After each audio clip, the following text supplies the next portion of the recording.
Bukhara শহরের সেই যুগ ছিল যখন কসবায় মাটির গন্ধ, চিরাগের শিখা এবং লোকেদের চেহারায় সাদাসিধা ভাবের ছাপ দেখা যেত।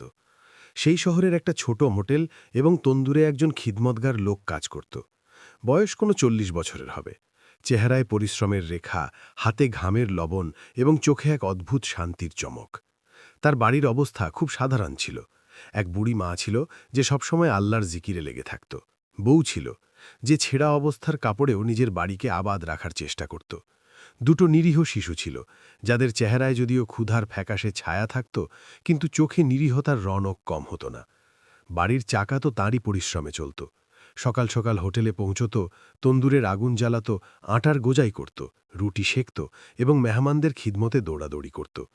দিনভরের মশক্কতের পর যখন সূর্য ডোবার উপক্রম হতো, তখন হোটেলের কোণে বাকি রুটিগুলো জড়ো করে নিজের ছোট থলে ফেলে দিত। অন্য কেউ হলে বাড়ির ক্ষুধার্ত সন্তান এবং বুড়ি মায়ের জন্য সংরক্ষণ করে নিয়ে যেত। কিন্তু এ অদ্ভুত লোকটা ছিল। সে সোজা দরিয়ার কিনারে যেত, থলে খুলত এবং এক একটা রুটি টুকরো করে জলের উপর ছড়িয়ে দিত। দরিয়ার ঢেউ আস্তে আস্তে দোল খেয়ে উঠত এবং মাছগুলো ক্ষুধার্ত হয়ে দৌড়ে এসে সেই রুটিগুলো খেয়ে নিত। সেই লোকটা কিনারে বসে মুচকি হাসত এবং নিজের রুহকে হালকা অনুভব করত। লোকেদের তার এই অভ্যাস বোঝা যেত না। অনেকবার পথচারী থেমে তানা কষত, আরে নাদান, নিজের বউ বাচ্চাদের ক্ষুধায় তরপাত এবং এই নির্বোধ বোবা মাছগুলোকে খাইয়ে বেড়াত। তোমার চেয়ে বড় কোনো বোকা নেই। কিছু লোক তো হেসে হেসে বলে উঠত, সন্তান তোমার কাঁচা রুটির জন্য তৃষ্ণার্থ এবং তুমি দরিয়ায় রুটি ভাসাত, কি লাভ এই পাগলামির? কিন্তু সেই লোকটা প্রত্যেক তানার উত্তর একই হাসিতে দিত। ঠোঁটে ঠান্ডা স্বর আসত, যে নেকি আল্লাহর জন্য হয় সে কখনো ব্যর্থ যায় না। এই বাক্য শুনে লোকেরা আরও বেশি মজা করত, কিন্তু সে কখনো পিছনে তর্ক করত না। তার জন্য এই আমল কোনো দেখাবার ব্যাপার ছিল না, বরং ঈমানের অংশ ছিল। বাড়ি ফিরে এসেও অবস্থা সহজ হতো না। বাচ্চারা প্রায়ই রুটির অপেক্ষায় থাকত এবং মা চোখে জল ভরে তাকে দেখত। বউও কখনো কখনো ক্লান্ত স্বরে বলে উঠত, খোদার জন্য এখন তুমি এই অভ্যাসগুলো ছেড়ে দাও, আমাদেরও তো তোমার উপার্জন এবং বাকি লোকমার প্রয়োজন। কিন্তু সেই লোকটা ভালোবাসায় উত্তর দিত, সবর করো, আল্লাহ নিজের রহমতে ক্ষুধার্ত রাখবে না।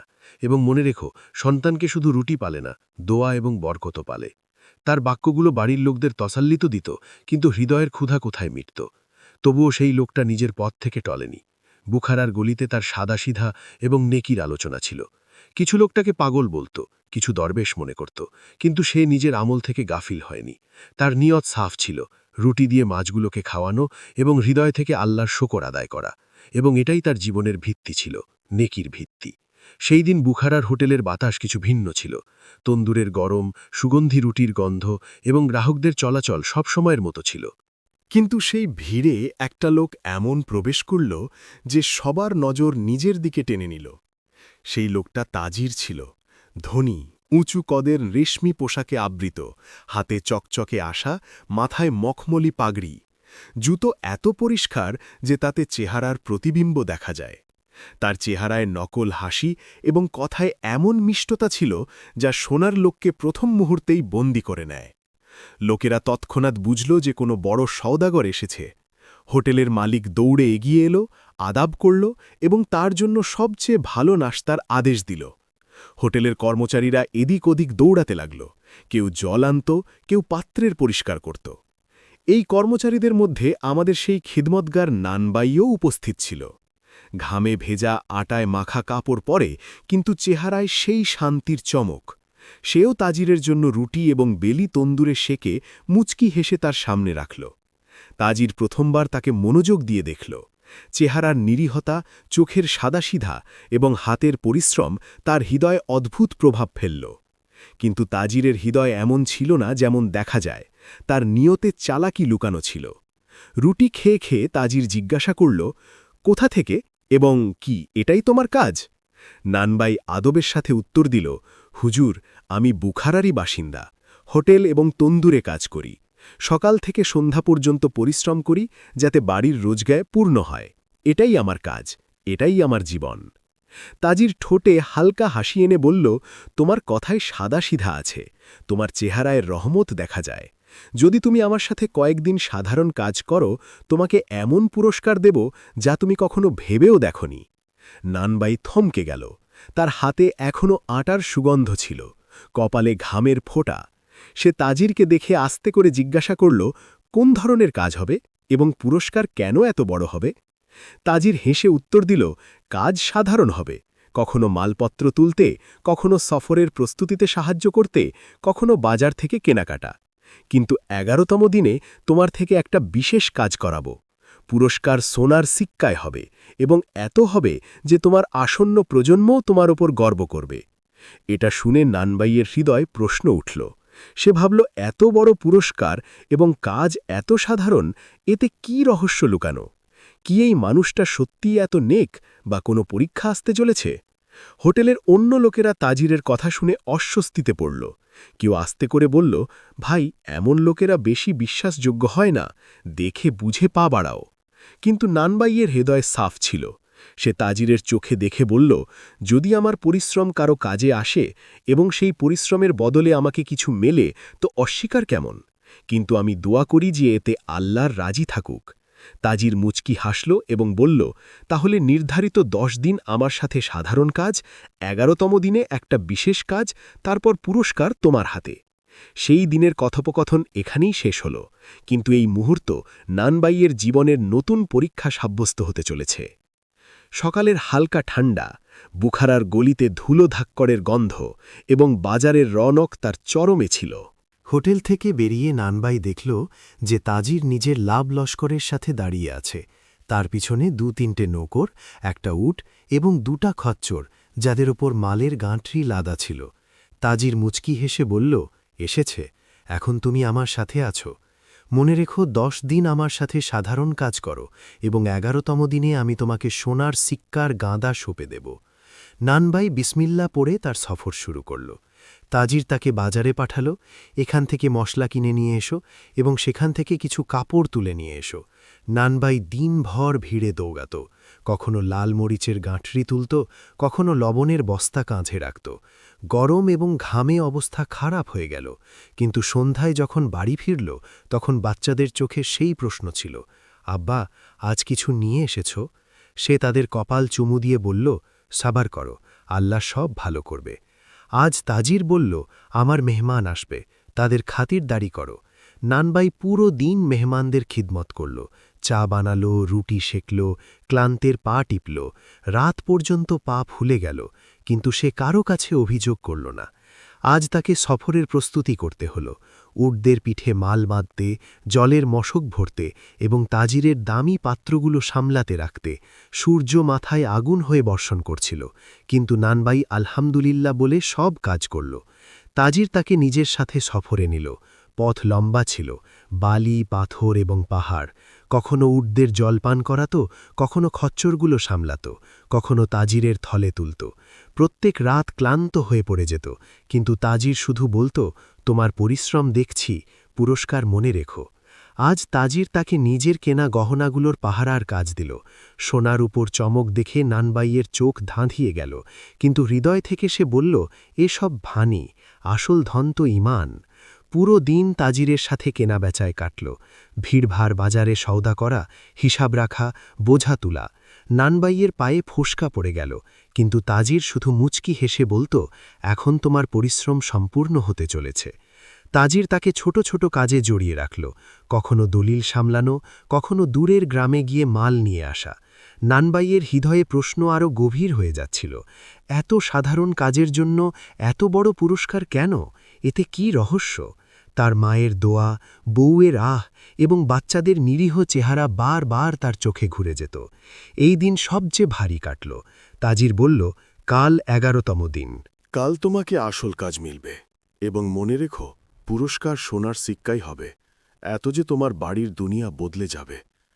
নানবাই রাতে ঘুম হারাল, বিছানায় শুয়ে ভাবত, ও আল্লাহ, এ কি পরীক্ষা! এত ছোট ছোট কাজের এত বড় প্রতিশ্রুতি কেন? কোথাও এটা কোনো ধোঁকা তো নয়।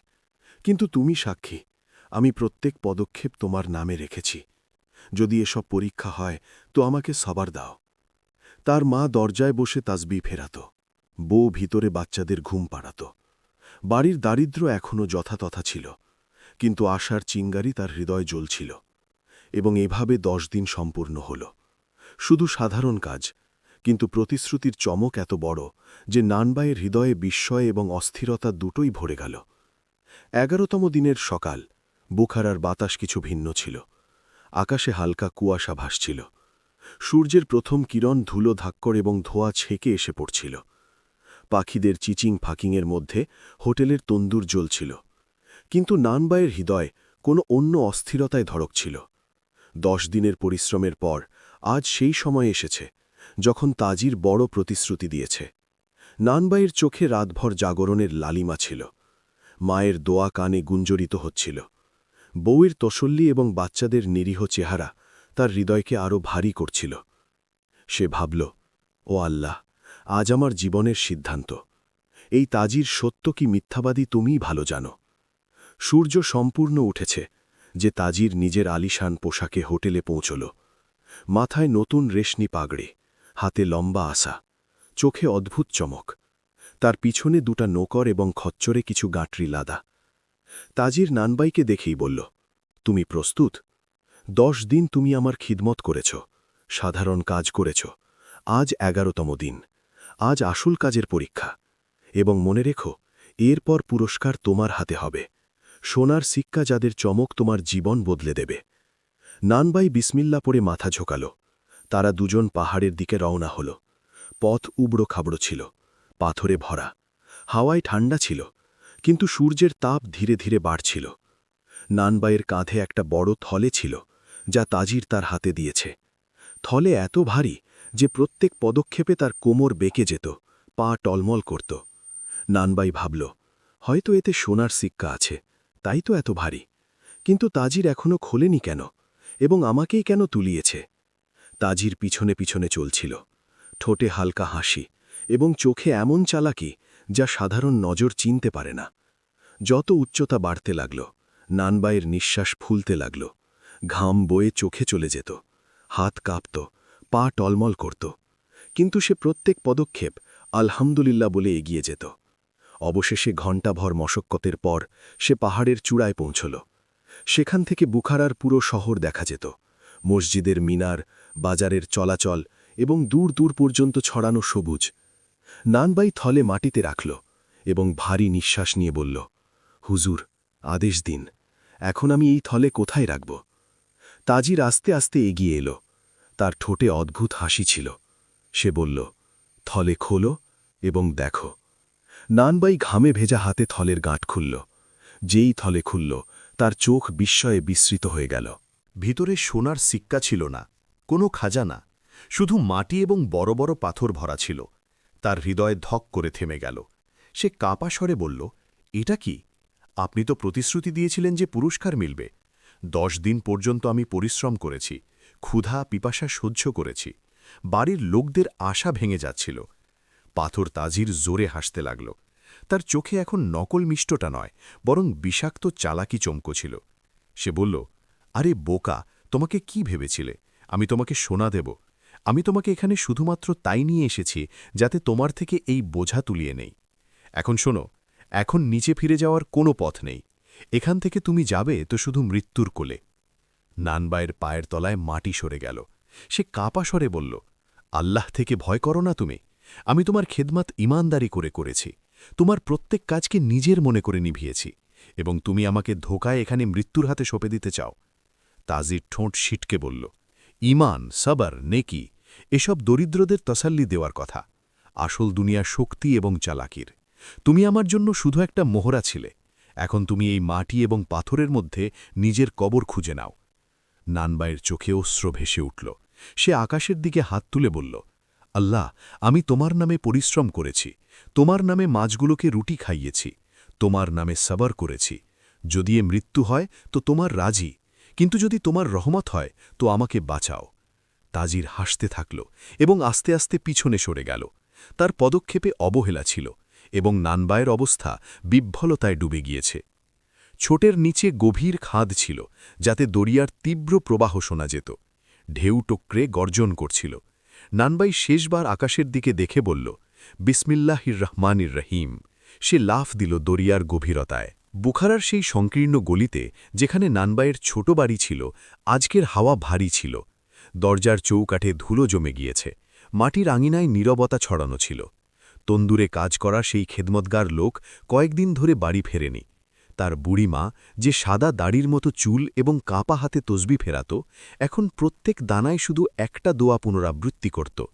ও আল্লাহ, আমার ছেলেকে সালামত ফিরিয়ে দাও। ও আল্লাহ, আমার চোখের ঠান্ডাকে আমার কোলে আবার বসিয়ে দাও। তার চোখ এত কেঁদেছে যে শুকিয়ে গিয়েছে। চেহারায় ঝুড়ির মধ্যে অসহায়তার সমুদ্র ছিল। যখনই কেউ দরজায় ধাক্কা দিত, সে লাফিয়ে বলত, কি আমার ছেলে এসেছে? কিন্তু প্রত্যেকবার উত্তর হতাশার হতো। বাড়ির এক কোণে তার বউ বসেছিল, চেহারা ক্লান্তি এবং অশ্রুতে ভেজা। চুলা কয়েকদিন ধরে নিভে পড়ে আছে, পাত্র খালি, আটার মটকা শুকনো। সে বাচ্চাদের সামনে মজবুত হওয়ার চেষ্টা করত, কিন্তু রাতে বালিশে মুখ লুকিয়ে হেঁচকি দমাত। কখনো বাচ্চাদের থাপ্পড় দিয়ে বলত, আব্বা শীঘ্রই আসবে, দেখো তোমাদের জন্য মিষ্টি নিয়ে আসবে, কাপড় নিয়ে আসবে। কিন্তু এ মিথ্যে শুধু বাচ্চাদের হৃদয় বোঝানোর জন্য ছিল। তার নিজের হৃদয়ে তীরের মতো দুঃখবিদ্ধ ছিল। দুটো নিরীহ শিশু দরজায় বসে যেত, পথ তাকাত। বড় ছেলে মাকে বারবার জিজ্ঞাসা করত, আম্মা আব্বা কবে আসবে? সে তো বলত, প্রত্যেক সন্ধ্যায় বাড়ি ফিরে।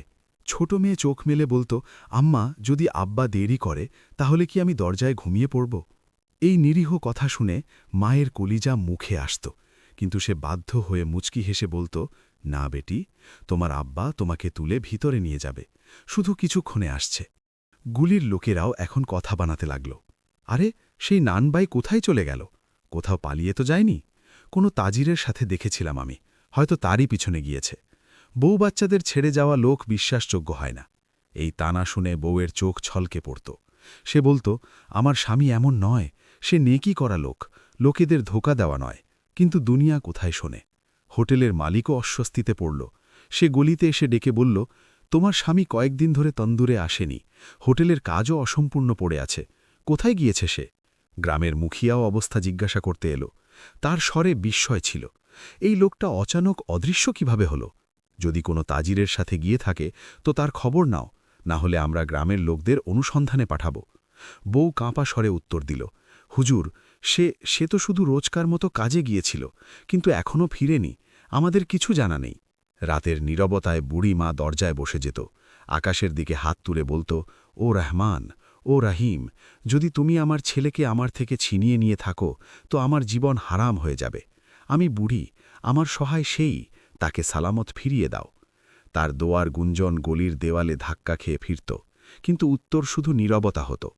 বউ কখনো বাচ্চাদের ঘুম পাড়াত, কখনো বাড়ির কোণে বসে ভাবত, যদি সে ফিরে না আসে তো বাচ্চাদের কি হবে, বুড়ি মায়ের কি হবে? তার হৃদয় বারবার বলত, না, সে ফিরে আসবেই। সেই লোকটা এমন নয় যে বাড়ি থেকে বেওয়াফাই করবে, তার নেকি তাকে বাঁচিয়ে নেবে। রাতে ঘুমানোর আগে বাচ্চারা আকাশের দিকে দেখে বলত, ও আল্লাহ, আমাদের আব্বাকে পাঠিয়ে দাও, আমরা ক্ষুধার্ত থাকতে চাই না, তাদের কাঁধে ঘুমাতে চাই। তাদের নিরীহ স্বর জান্নাত পর্যন্ত পৌঁছত, কিন্তু মাটিতে নীরবতাই গুঞ্জিত হতো। এবং এভাবে বুখারার সেই ছোট বাড়িতে প্রত্যেক দিন লম্বা হয়ে যাচ্ছিল। মায়ের তাসবি, বউয়ের অশ্রু এবং বাচ্চাদের নিরীহ দোয়া মিলে একটা দাস্তান হয়ে গিয়েছে, অস্থিরতা এবং অপেক্ষার দাস্তান। ওদিকে দরিয়ার কিনারে নানবাই মৃত্যু এবং জীবনের লড়াই লড়ছিল, কিন্তু বাড়ির লোকদের শুধু অপেক্ষার দুঃখ নসিব ছিল। দরিয়ার জল সেই পাহাড়ের গভীরতায় এমন গড়গড় করে বইছিল যেন কোনো সিংহ গর্জন করছে। ঢেউ উঁচু উঁচু উঠত এবং চট্টানে ধাক্কা খেয়ে ফেনা হতো। নানবাইয়ের শরীর, যা এইমাত্র পাহাড় থেকে লাফ দিয়েছে, এই ঢেউয়ের হাতে ছিল। প্রথম ধাক্কায় ঠান্ডা ঢেউয়ে তাকে ঘিরে ফেলল। জলের শক্তি এত তীব্র ছিল যে তার দম আটকে যাচ্ছিল। হাত পা অসংযতভাবে নড়ত, নিঃশ্বাস ভেঙে যাচ্ছিল, চোখে লবণাক্ত জল ভরে গেল। তার হৃদয় থেকে বের হওয়া প্রথম স্বর এটাই ছিল, ও আল্লাহ, তোমার হাতে। জল কখনো তাকে উপরে ফেলে দিত, কখনো গভীরতায় টেনে নিত। পাথরে ধাক্কা খেয়ে তার শরীরে চোট লাগছিল। প্রত্যেক চোটের সাথে সে ভাবল, হয়তো এটাই শেষ নিঃশ্বাস। আমার মায়ের দোয়া, বউয়ের চোখ, বাচ্চাদের চেহারা সব মনে থাকবে, কিন্তু আমি তাদের অপেক্ষা পূর্ণ করতে পারব না। অচানক যখন তার শরীর গভীরতায় ডিপছিল, জলের উপর কিছু হলচল হল। সেই মাছগুলো, যাদের সে রোজ সন্ধ্যায় রুটি খাইয়ে দিত, ঝাঁক বেঁধে তার চারপাশে সাঁতার কাটতে লাগল। প্রথম মাছ তার বাহুতে ধাক্কা খেল, যেন বলছে, আমরা তোমাকে একা ছাড়ব না।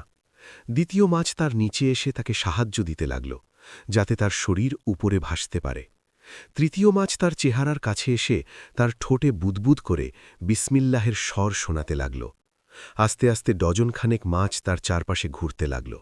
তাদের ঝাঁক এমন লাগছিল যেন কোনো ফৌজ ঘেরা দিয়েছে। তারা নিজেদের লেজ এবং পাখনা দিয়ে ঢেউয়ের গতি কেটে তাকে কিনারের দিকে ধাক্কা দিত। নানবাইয়ের শরীর নিস্তেজ হয়ে গিয়েছে, কিন্তু প্রত্যেকবার যখন সে অজ্ঞানতার দিকে যেত, কোনো মাছের ধাক্কা তাকে আবার উপরের দিকে নিয়ে আসত। তার হৃদয় বলছিল, এই সেই রুটিগুলো যা আমি আল্লাহর নামে দিয়েছিলাম, আজ সেই আমার জান বাঁচাচ্ছে। আস্তে আস্তে ঢেউয়ের রুখ বদলে গেল। সে খাদের গভীরতা থেকে বেরিয়ে আস্তে আস্তে কিনারের দিকে সরতে লাগল।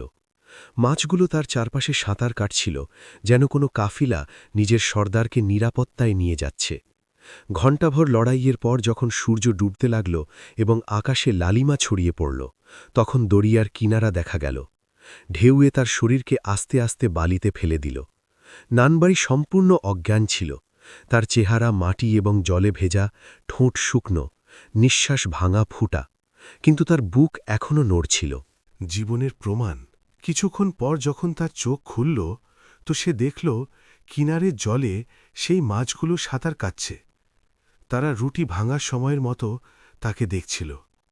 তাদের চোখে নিরীহ চমক যেন বলছে, আমরা নিজের হক আদায় করেছি, এখন তুমি আল্লাহর শকর আদায় করো। নানবাইয়ের চোখ থেকে অশ্রু বয়ে নামল। সে মাটি ধরে বলল, ও আল্লাহ, তুমি আমার নেকিকে ব্যর্থ করনি, তুমি আমার সন্তানকে অনাথ হওয়া থেকে বাঁচিয়েছ। আমি তোমার কসম খাই, এখন আমার সবর এবং আমার ঈমান আরও মজবুত হবে। কয়েকদিন পর্যন্ত সে কিনারের ঝোপে পুড়ে থাকল। না খাওয়ার কিছু ছিল, না পরার শুকনো কাপড়। কখনো ঘাস খেত, কখনো দরিয়ার জল পান করে গুজরান করত। কিন্তু প্রত্যেক নিঃশ্বাসে আলহামদুলিল্লাহ পুনরাবৃত্তি করত। আস্তে আস্তে সে শক্তি পেল এবং বুখারার দিকে সফর শুরু করল। পায়ে ফুসকা ছিল, শরীরে ক্ষত, কিন্তু হৃদয়ে আলো। পথে মিলা লোকেরা তাকে চিনতে পারেনি। কেউ ভিখারি ভেবে নজর ফিরিয়ে নিত, কেউ দরবেশ ভেবে সালাম করত। অবশেষেই কয়েক সপ্তাহ পর বুখারার গলি দেখা গেল। মাটির সেই গন্ধ, বাজারের সেই চলাচল, কিন্তু নানবাইয়ের হৃদয় ধড়ক ছিল। আমার বাড়ির লোকেরা আমাকে দেখলে কি ভাববে, তাদের কি উত্তর দেব? যেই সে গলির মোড়ে পৌঁছল, তার বাচ্চারা দরজায় বসেছিল। তারা তাকে দেখে অচানক চিৎকার করে বলল, মা, আম্মা, আব্বা এসেছে। বউ দৌড়ে বাইরে এলো। মা তসবিহ ছেড়ে উঠল। সব তার গলায় লেগে গেল অশ্রু, হেঁচকি, দোয়া। প্রত্যেক জিনিস একসাথে বর্ষিত হল। নানবাই কাঁপা ঠোঁটে শুধু এটাই বলল, আমি ফিরিনি, আমার ঈমান আমাকে ফিরিয়ে এনেছে। সেই দিন বুখারার গলিতে এই খবর ছড়িয়ে পড়ল যে একটা নেকি মৃত্যু থেকে যুদ্ধ জিতেছে। লোকেরা বিস্মিত ছিল, কিন্তু নানবাইয়ের কথা গুঞ্জরিত হল, যে নেকি আল্লাহর জন্য হয় সে কখনো ব্যর্থ যায় না। বুখারার গলিতে সেই ঘটনার পর অনেক মাস কেটে গেল। নানবাই আবার নিজের পুরনো জীবনে ফিরে এসেছে। সকালে তন্দুরে কাজ করত, দিনভর হোটেলের খিদমত করত এবং সন্ধ্যায় বাকি লোকমা নিয়ে দরিয়ার কিনারে বসে মাছগুলোকে খাইয়ে দিত। লোকেরা এখন আগের মতো তার মজা করত না, বরং চুরি চুরি তাকে দেখত এবং নিজেদের মধ্যে বলত, এই সেই লোকটা যাকে পাহাড়ে ধোকায় মারা হয়েছে, কিন্তু জীবিত ফিরে এসেছে। নিশ্চয়ই তার নেকি এবং আল্লাহর রহমত তাকে বাঁচিয়েছে। লোকেদের জিহ্বা বদলে গিয়েছে। আগে তানা কস্ত, এখন তার নেকির দাস্তান বর্ণনা করত। কিন্তু নানবাই সেই পুরনো মানুষ রয়ে গেল, সাদা মুচকি হাসা এবং প্রত্যেক কাজে বিসমিল্লা বলা। কিন্তু সময়ের চাকা ঘোরে। যে তাজির তাকে ধোকায় পাহাড়ে নিয়ে গিয়ে মৃত্যুর হাতে সঁপেছে, সেই তাজির আবার বোখারায় ফিরল। এবার সে আরও আলিশান কাপড় পরেছে এবং সাথে নতুন নকর ছিল। তার চেহারায় এখনও সেই চালাক হাসি ছিল। হোটেলে প্রবেশ করতেই লোকেদের নজর তার দিকে উঠল। সে জড়াও লজ্জিত দেখাল না, বরং এমন ব্যবহার করল যেন তাকে কোনো কথার খবর নেই। সে মালিককে বলল, আমাকে একটা বিশ্বাসযোগ্য মজুর চাই। আগের যে সাথে ছিল সে কাজ অসম্পূর্ণ ছেড়ে পালিয়ে গিয়েছে। হোটেলের লোকেরা একে অপরের মুখ দেখতে লাগল। সব বুঝল যে তাজির কার দিকে ইঙ্গিত করছে, কিন্তু কেউ কিছু বলল না। নানবাইও তন্দুরে দাঁড়িয়ে সব দেখছিল। তার হৃদয়ের রাগের আগুন জ্বলে উঠল, কিন্তু চেহারায় কোনো প্রভাব নেই। সে ভাবল, এই সেই শিকারী যে আমাকে জালে ফাঁসিয়েছে, কিন্তু এখন আল্লাহ আমাকে দ্বিতীয় সুযোগ দিয়েছে। এবার আমি তার চালাকিকে তার উপরই উল্টাব। সেই রাত নানবাই বাড়ি ফিরলে তার হৃদয়ে একটা নতুন চিন্তা জন্ম নিয়েছে। সে বউকে বলল, আমাকে কয়েকদিন আলাদা কাপড় পরতে হবে। আমি এই তাজিরের সামনে এমন যাব না যেমন আগে গিয়েছিলাম। পরের দিন সে পুরনো কাপড় খুলে গ্রাম থেকে একটা আলাদা অন্দাজের কাপড় ধার করল। চেহারায় কিছু দাড়ি বাড়িয়ে নিল, মাথায় পুরনো পাগড়ি বেঁধে নিল এবং নিজের চালচলনও বদলে নিল। এখন সে কোনো অজানা মজুরের মতো লাগছিল। যখন তাজির আবার হোটেলে এসে মজুর চাইল, তো নানবাই এগিয়ে বলল, হুজুর, আমি নতুন, যদি কাজ দেন তো ইমানদারি করে নিভাব। তাজির তাকে উপর নিচ দেখল, চেহারা চিনতে পারল না। তার হৃদয়ে শয়তানি হাসি উঠল এবং সে ভাবল, আর একটা শিকার মিলেছে, একেও পাহাড় পর্যন্ত নিয়ে গিয়ে শেষ করব। সে সম্মতি দিয়ে বলল, ঠিক আছে, 10 দিন আমার সাথে সাধারণ কাজ করো, 11তম দিনে পুরস্কার পাও। নানবাই ভিতরে ভিতরে বলল, হ্যাঁ, এবার পুরস্কার তোমাকে মিলবে, কিন্তু তোমার গুনাহের 10 দিন। আবার সেই সাধারণ কাজ হতে থাকল। নানবাই জেনে বুঝে পুরো সবর এবং ইমানদারি করে কাজ করত। কখনো বাজার থেকে মাল নিয়ে আসত, কখনো সফরের প্রস্তুতি করত। তাজির প্রত্যেক দিন ভাবত, এ তো খুব সোজা, একদম আগেরটার মতো। কিন্তু তাকে জানা ছিল না যে এই মজুর আসলে সেই নানবাই যে মৃত্যু থেকে ফিরে এসেছে। এই 10 দিনে নানবাই তাজিরের প্রত্যেক হরকতকে মনোযোগ দিয়ে দেখেছে। কখন সে কার সাথে মেলে, কোন পথে যায়, কোন জায়গায় নিজের জাল বোনে। সে এখন শিকারীর চাল বুঝে গিয়েছে। 11তম দিনে তাজির আবার সেই বলল, এই ভারী থলে তুলে পাহাড়ের চূড়ায় নিয়ে যাও। নানবাই থলের গাঁট কষে তুলে বিসমিল্লা পড়ে চড়াই শুরু করল। চড়তে চড়তে তার হৃদয়ে স্বর এলো, গতবার তোমাকে এই জায়গায় ধোঁকা মিলেছে, আজ তোমার সবর এবং বুদ্ধি তোমাকে জয় দেবে। অবশেষে দুজন পাহাড়ের চূড়ায় পৌঁছল। সেই দৃশ্য, সেই হাওয়া, সেই খাদের গভীরতা এবং সেই দরিয়ার গর্জন। তাজির হেসে বলল, এখন থলে খোলো। নানবাই থলে খুলল। ভেতরে সেই মাটি এবং পাথর। সে বিস্ময়ের নাটক করল, কিন্তু হৃদয়ে ঠান্ডা হাসি লুকাল। তাজির আবার ঠক্কা লাগাল এবং বলল, এখন নিচে ফিরে যাওয়ার কোনো পথ নেই, তুমি এখানেই মরবে।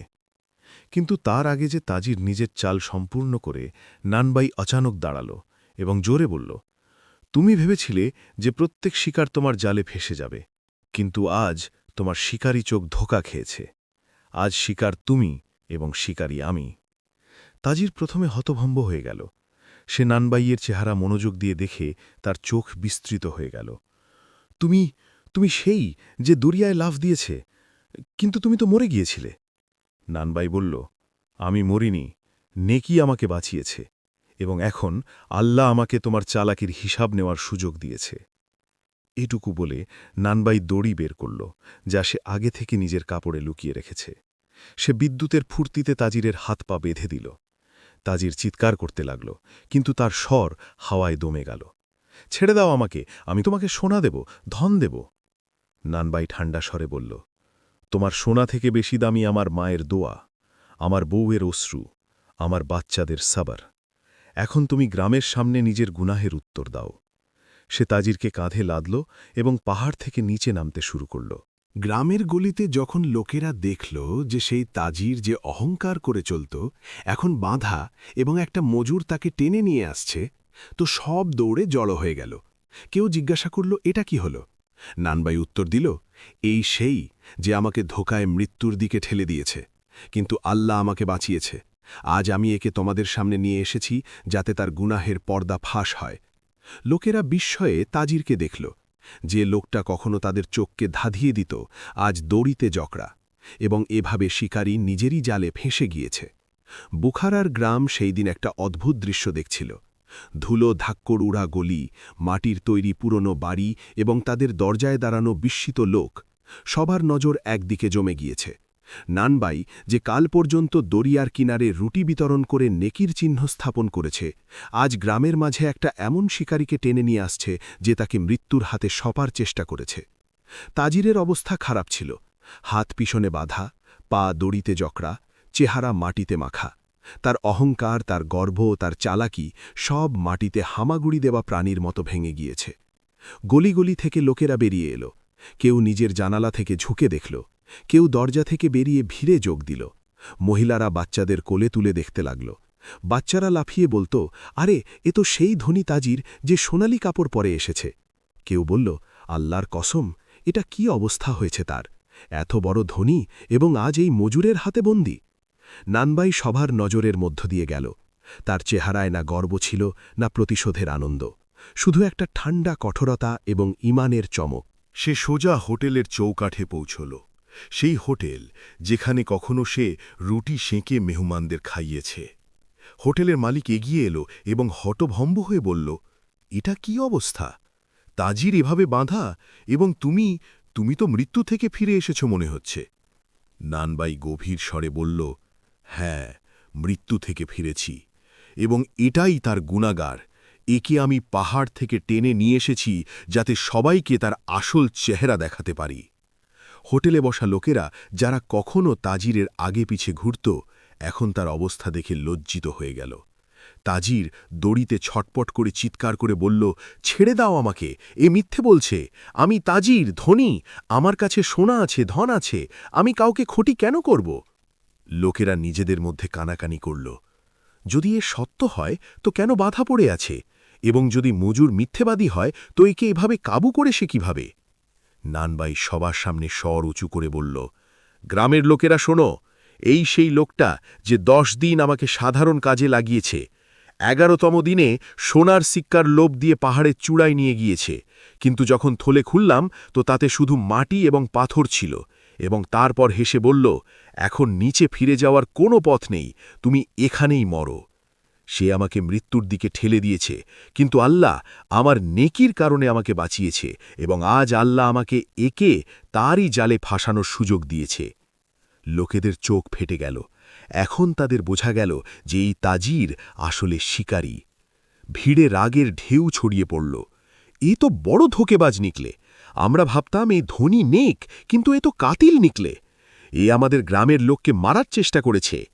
কিছু যুবক এগিয়ে এসে তাজিরের ওপর থুতু ফেলল, কিছু মহিলা বদ্দোয়া দিল, আল্লাহ তোমাকে সেইভাবে রুসোয়া করুক যেভাবে তুমি একে ধোঁকা দিয়েছ।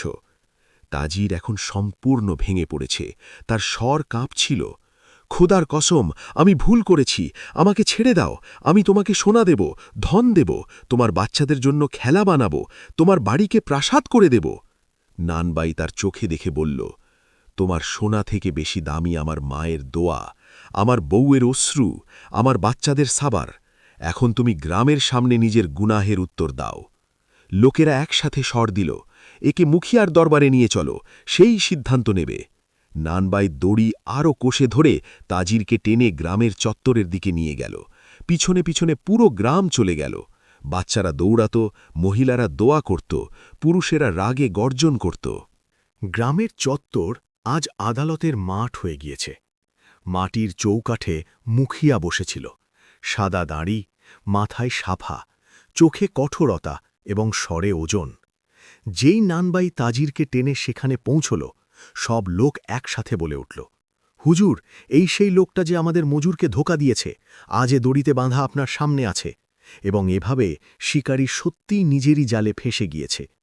গ্রামের চত্বর সেই দিন আদালত হয়ে গিয়েছে। মাটিতে বসা বুড়ো, মাথায় সাফা বেঁধে যুবক, মহিলারা, বাচ্চাদের কোলে তুলে দেওয়ালের কাছে দাঁড়ানো, সবার নজর এক জায়গায় জমে গিয়েছে। মাঝামাঝি গ্রামের মুখিয়া নিজের চৌকিতে বসেছিল। তার চেহারায় কঠোরতা এবং চোখে অভিজ্ঞতার গভীরতা ছিল। সাদা দাড়ি হাওয়ায় নড়ছিল। তার দুপাশে বুড়ো এবং গ্রামের গুরুত্বপূর্ণ লোকেরা বসেছিল।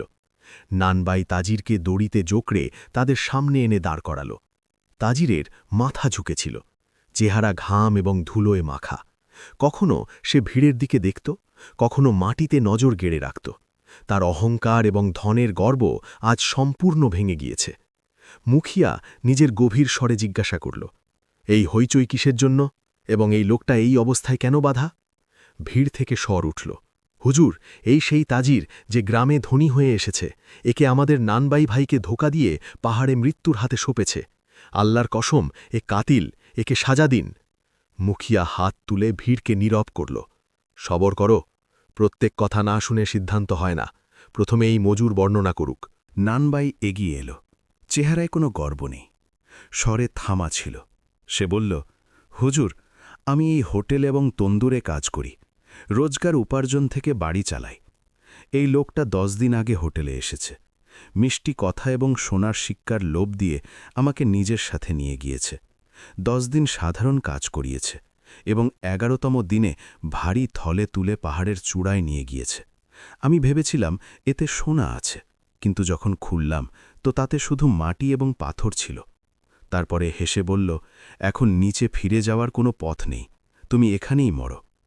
সে আমাকে মৃত্যুর হাতে সঁপেছে, কিন্তু আল্লাহ আমার নেকির কারণে আমাকে বাঁচিয়েছে। আজ আমি একে সেই পাহাড়ে তার জালে ফাঁসিয়ে এখানে হাজির করেছি। নানবাইয়ের কথা ভিড়কে নীরব করে দিল। লোকেদের চোখে বিস্ময় এবং রাগ দুটোই ছিল।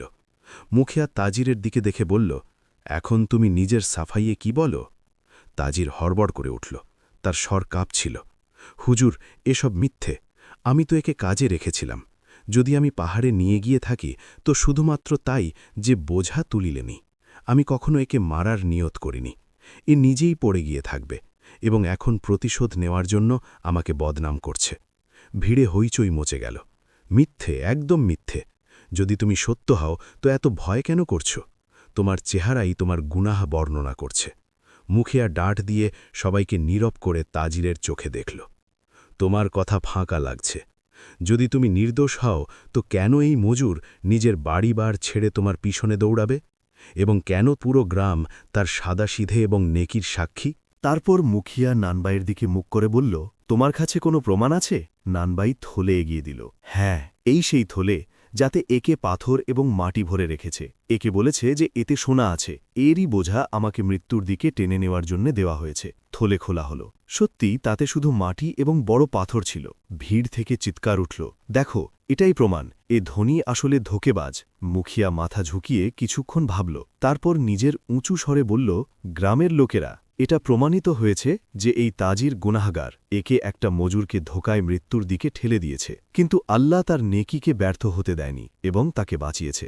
আজ এই গুনাহগারকে সাজা মিলবে, যাতে কোনো অন্য ধনের গর্বে নিরীহদের ধোকা না দেয়। ভিড় থেকে স্বর গুঞ্জে উঠল, সঠিক বলেছেন হুজুর, একে সাজা মিলতে হবে। মুখিয়া আদেশ দিল, এই তাজিরের ধন জবত করা যাক। পাহাড়ের সেই পথ সবসময়ের জন্য বন্ধ করা যাক, যাতে কোনো অন্য সেখানে ধোকায় নিয়ে যাওয়া না যায়, এবং সেখানের জিনিস গ্রামের আমানত হবে। তাজিরকে গ্রাম থেকে বাইরে বের করে দেওয়া যাক, যাতে তার চালাকি এবং ধোকার ছায়া এখানে কখনো না পড়ে। লোকেদের মধ্যে শান্তি ছড়িয়ে পড়ল। সবাই একসাথে স্বর দিল, আল্লাহর শান, আল্লাহর শান। মহিলারা দোয়া দিতে লাগল, ও আল্লাহ, আমাদের নানবাই ভাইয়ের নেকিকে সালামত রাখো। বাচ্চারা নানবাইয়ের চারপাশে দৌড়াতে লাগল। নানবাই নিজে গভীর নীরবতায় ছিল, তার চোখে অশ্রু ছিল। সে ভাবল, ও আল্লাহ, এসব তোমার কুদরাত। যদি তুমি আমাকে সেই দিন দরিয়া থেকে না বাঁচাতে তো আজ এসব হতো না। সেই দিন বুখারার গ্রাম একটা সবক শিখেছে, ধনের ধোকা টেকে না, নেকির শক্তি কখনো ব্যর্থ যায় না। গ্রামের চত্বর আস্তে আস্তে খালি হচ্ছিল। লোকেরা নিজেদের নিজেদের বাড়িতে ফিরছিল, কিন্তু তাদের জিহ্বায় একটাই কথা ছিল, নেকি কখনো ব্যর্থ যায় না। দেখো, মজুরকে আল্লাহ কিভাবে মাথা উঁচু করেছে। ধনীর চালাকি ধুলোয় মিশে গিয়েছে এবং ছেঁড়া অবস্থার লোকের সত্যতা চমকে উঠেছে। গলিকুঞ্জ থেকে হয়ে এই কথা পুরো বুখারায় ছড়িয়ে পড়ল। লোকেরা বলতে লাগল যে নানবাইকে আমরা পাগল ভাবতাম, আসলে সেই সবচেয়ে বুদ্ধিমান নিকলে। যার রুটি আমরা হেসে মাছগুলোকে যেতে দেখে মজা করতাম, সেই আজ তার রক্ষার কারণ হয়েছে। কিছুক্ষণ পর মুখিয়া নানবাইকে নিজের চৌকিতে ডেকে পাঠাল। চৌপল এখনও সাজানো ছিল, মশাল জ্বলছিল এবং গ্রামের বুড়ো ও যুবক মুখিয়ার চারপাশে বসেছিল। যখন নানবাই এলো তো সব দাঁড়িয়ে তার স্বাগত করতে লাগল। এই সেই লোকটা যাকে কাল পর্যন্ত লোকেরা সাধারণ মজুর বলত, কিন্তু আজ তার সত্যতা প্যাকে গ্রামের সরফরাজ করে দিয়েছে। মুখিয়া গভীর স্বরে বলল, ভাই, তুমি যে সবর, ঈমান এবং নেকির প্রমাণ দিয়েছ তার কোনো মোকাবিলা নেই। তোমার জন্য গ্রামের পক্ষ থেকে পুরস্কার নির্ধারিত করা হয়েছে। যা তুমি চাইবে সেটাই তোমাকে দেওয়া হবে। ভিড় থেকে স্বর এলো, হ্যাঁ, হক তার, এ পুরস্কারের হকদার। তুমি কি চাও? নানবাই মাথা ঝুঁকিয়ে নিল। কিছু মুহূর্ত নীরব রইল, তারপর আস্তে আস্তে বলল, মুখিয়া সাহেব, যদি আমার কথা খারাপ না লাগে তো আমি কিছু বলি? মুখিয়া বলল, একদম। তুমি এই সময় শুধু গ্রামের নয়, এ আমাদের চোখের তারা। বলো কি চাই? নানবাই গভীর নিঃশ্বাস নিল। আমার পুরস্কার সেই দিন ছিল যখন দরিয়ার ঢেউ আমাকে ডোবানো থেকে অস্বীকার করেছে, যখন মাছগুলো, যাদের আমি কখনো আল্লাহর নামে রুটি খাইয়েছি, আমাকে কিনারে পৌঁছে দিয়েছে, যখন আমার মায়ের দোয়া এবং আমার বউ বাচ্চাদের সবর আমাকে মৃত্যু থেকে ফিরিয়ে এনেছে। সেই দিন আমি অনুভব করেছি যে আসল পুরস্কার ধন নয়, বরং ঈমান এবং নেকির রক্ষা। তাই আমাকে সোনার উপর প্রয়োজন নেই। আমার পুরস্কার এটাই যে আমি নিজের রবকে রাজি পেয়েছি। এটা শুনে চৌপলে নীরবতা ছড়িয়ে পড়ল। লোকেদের চোখে অশ্রু ভরে এলো।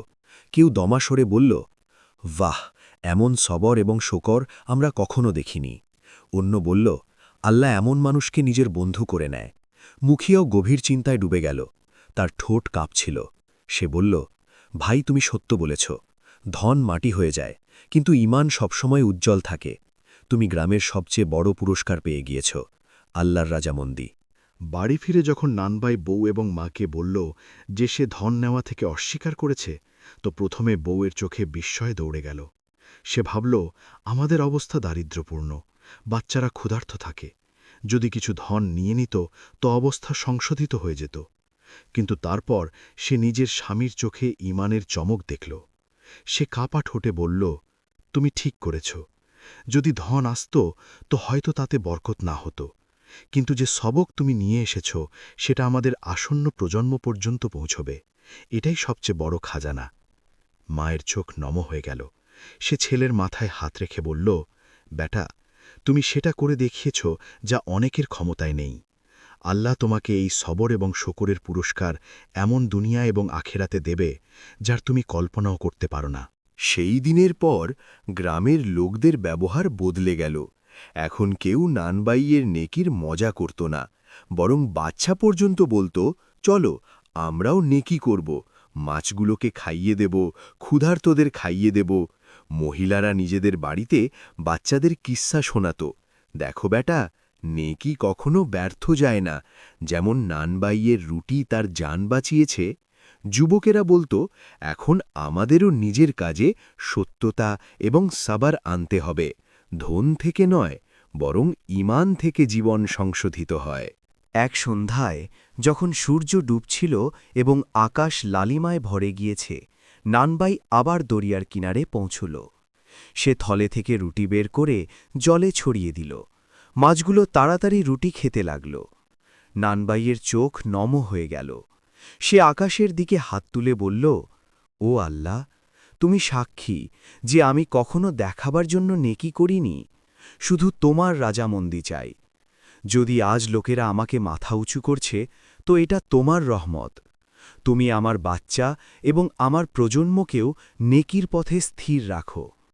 সেই দিন বুখারার হাওয়ায় একটা নতুন গন্ধ মিশে গেল, নেকি এবং ঈমানের গন্ধ। লোকেরা বুঝে গিয়েছে যে আসল পুরস্কার সোনা বা ধন নয়, বরং সেই হৃদয় যে আল্লাহর নামে সবর এবং শুকর করে। এবং বুখারার মাটির গলি, সংকীর্ণ কুঞ্চ এবং পুরনো বাড়ির দরজা এখন আগের মতো নেই। সেখানের হাওয়া পর্যন্ত নানবাইয়ের দাস্তান থেকে সুগন্ধিত হয়ে উঠেছে। লোকেরা বলতো, এটা শুধু একটা মজুরের কাহিনী নয়, এটা ঈমান এবং নেকির জয়। গ্রামের বাচ্চাদের ঠোঁটে নতুন গান ছিল, নেকি করো, আল্লাহর জন্য করো, কখনো ব্যর্থ হবে না। মহিলারা নিজেদের ছোট বাচ্চাদের ঘুম পাড়ানোর সময় এই কিস্সা শোনাত, বেটা, যদি জীবনে তোমার মুশকিল আসে তো আল্লাহর উপর ভরসা করো, যেমন নানবাই করেছে, এবং দেখো আল্লাহ তাকে মৃত্যুর মুখ থেকে বাঁচিয়েছে। কিন্তু নানবাই নিজে এই সব আলোচনা এবং সম্মান সত্ত্বেও সেই রয়ে গেল যে আগে ছিল। তন্দুরে ঘাম ঝরাত, মেহমানদের মুচকি হেসে রুটি পরিবেশন করত এবং সন্ধ্যায় বাকি রুটি দরিয়ার কিনারে নিয়ে যেত। লোকেরা এখন থেমে দেখত, ঝুঁকে সালাম করত এবং বলতো, ভাই, আমাদেরও সাথে নিয়ে চলো, আমরাও তোমার সাথে নেকি করতে চাই। নানবাই মুচকি হেসে উত্তর দিত, নেকি দেখাবার থেকে হয় না, নিজের হৃদয় নিয়ত রাখো এবং যেখানে সুযোগ মেলে সেখানে আল্লাহর নামে করে ফেলো। বুড়ি মা এখন দরজায় বসে তসবি ফেরাত তো তার চেহারায় শান্তি নেমে আসত। সে প্রায়ই বলতো, বেটা, তুমি আমাকে বুড়ো বয়সে উজ্জ্বল করে দিয়েছ। তোমার সবর আমাকে জীবিত রেখেছে। আল্লাহ তোমাকে নেক সন্তানের ধন দিক। তাদের দোয়া এখন শুধু ছেলের সালামতির নয়, বরং পুরো গ্রামের ভালোর জন্যে হতো। বউ যে অনেক রাত অশ্রুতে কাটিয়েছে, এখন নিজের স্বামীর ওপর গর্ব করত। প্রায়ই পাড়ার মহিলারা এসে বলতো, বোন, তোমার স্বামী তো বুখারার হিরো হয়ে গিয়েছে। সে মুচকি হেসে উত্তর দিত, হিরো নয়, শুধু আল্লাহর নেক বান্দা। সে আমাদের শিখিয়েছে যে ধনের লোভ সব মুছে দেয় এবং সবর দুনিয়াকে উজ্জ্বল করে। বাচ্চাদের ওপর এই কাহিনীর সবচেয়ে গভীর প্রভাব পড়েছে। ছোট ছেলে যখনই খেলত তো মাটির একটা ছোট থলে তুলে বলতো, দেখো, এতে সোনা আছে, কিন্তু আমি ধোঁকা দেব না, আমি সবাইকে সত্য বলবো। মেয়ে নিজের বন্ধুদের বলতো, আমার আব্বা বলে মাছগুলোকে খাওয়ানোও নেকি, আসো আমরাও পাখিদের দানা দেই। বাচ্চাদের নিরীহ কথা শুনে নানবাইয়ের চোখ ছলকে যেত। সে ভাবত, এটাই আমার আসল উত্তরাধিকার, সন্তানের হৃদয়ে নেকি এবং সত্যতা। গ্রামের লোকেরা এখন প্রত্যেক মামলায় নানবাইকে উদাহরণ বানাত। কোনো ঝগড়া হলে বুড়ো বলতো, দেখো, সবর করো, যেমন নানবাই করেছে। সবরের ফল মিষ্টি হয়। যদি কেউ লোভে ভুল করে তো লোকেরা মনে করিয়ে দিত, ধনের ধোঁকা সেই তাজিরকে কোথায় নিয়ে গিয়েছে। সবক নাও। গ্রামের যুবকেরা একে অপরের সাথে প্রতিজ্ঞা করল যে তারা কখনো দরিদ্রদের মজা করবে না। মহিলারা নিজেদের বাড়িতে বাচ্চাদের শিখাত যে রোজকার থেকে অল্প অল্প খাবার পাখি এবং প্রাণীদের বিতরণ করো। দরিয়ার কিনারা এখন শুধু জল এবং ঢেউয়ের নেই, সেই জায়গা এখন গ্রামের মসজিদের মতো পবিত্র হয়ে গিয়েছে। সন্ধে হলেই বাচ্চা, যুবক, মহিলারা সব সেখানে যেত। কেউ পাখিদের জন্য দানা ফেলত, কেউ মাছগুলোর জন্য রুটি ছড়াত। লোকেরা বলতো, এখান থেকে আমাদের সবক মেলে। এটাই সেই জায়গা যেখান থেকে মৃত্যু সরে গিয়েছে এবং ঈমান জিতেছে। দরিয়ার ঢেউ যেন নিজে সাক্ষ্য দিত। হট পেরে সাথে বলতো, নেকি আল্লাহর জন্য হলে সে কখনো ব্যর্থ হয় না। রাতে যখন সব ঘুমিয়ে পড়ত, নানবাই একা দরজার বাইরে বসত। আকাশের দিকে দেখত এবং ভাবত, ও আল্লাহ, তুমি আমাকে কত বড় সবক দিয়েছ। যদি আমি ধনের লোভে পড়ে যেতাম তো আজ আমার কবর সেই পাহাড়ের চূড়ায় হতো। কিন্তু তুমি আমাকে বাঁচিয়েছ এবং আজ আমার বাচ্চারা তোমার নাম করে জীবিত। সে কখনো নিজের দাড়িতে চেহারা লুকিয়ে কেঁদে নিত, কখনো মুচকি হেসে দরিয়ার ঢেউয়ের স্বর শুনত। বছর পর যখন তার মা দুনিয়া থেকে বিদায় নিল এবং বাচ্চারা বড় হল, তখনও নানবাই সেই তন্দুরে কাজ করত। কিন্তু তার দাস্তান এখন শুধু গ্রামে নয়, বরং আশপাশের কসবা পর্যন্ত পৌঁছে গিয়েছে। কাহিনীকার লোকেরা বলতো, বুখারার একটা নানবাই ছিল। সে নিজের বাড়ির ক্ষুধা সহ্য করেও মাছগুলোকে খাইয়েছে। লোকেরা হেসেছে, কিন্তু আল্লাহ সেই নেকি থেকে তার জান বাঁচিয়েছে এবং তারপর সেই সবর থেকে গ্রামের চোখ খুলে দিয়েছে। এই দাস্তান প্রজন্ম থেকে প্রজন্ম শোনানো হতে লাগল এবং এভাবে নানবাইয়ের জীবনের সারাংশ এটাই হয়ে গেল, নেকি কখনো ব্যর্থ যায় না। সবর করা লোককে আল্লাহর রহমত সবসময় সামলায় এবং ধনের ধোঁকা যতই চমকে শেষে মাটি এবং পাথরে পরিবর্তিত হয়ে যায়।